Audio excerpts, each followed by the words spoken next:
So every time I try to discuss interference in by a certain foreign country, I have my content attacked.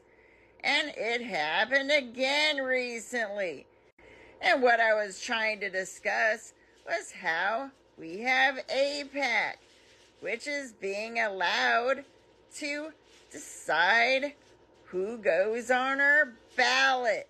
And they're deciding that by smearing candidates that they don't like and supporting candidates that they do like. And they're doing it strategically, according to the gerrymandering map.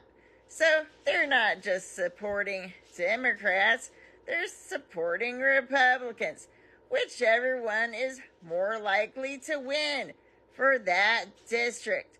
So, if that AIPAC candidate wins, are they actually representing their constituents?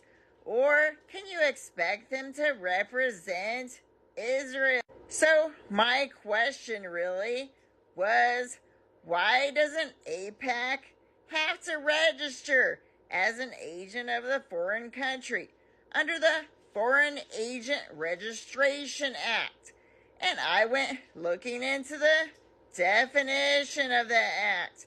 And what are the requirements? What are the exceptions?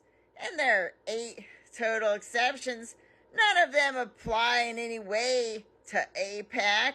But when you read the requirements for who has to register for FARA, then yeah, it seems to be describing exactly what AIPAC is.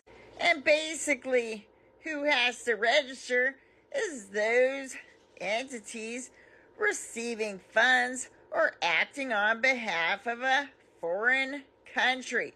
And I've heard lots of excuses for why AIPAC doesn't have to register. Like people say, oh, they're an ally.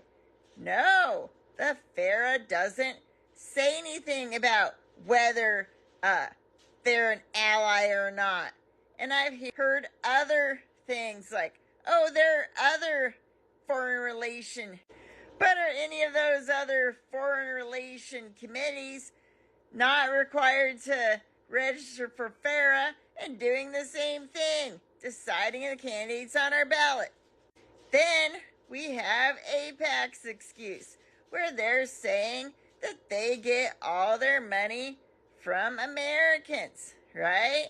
And they're not funded by Israel. But that's not really what is being said in the requirements for registering as a foreign agent. What it's saying is acting on behalf of a foreign nation, which they very clearly are.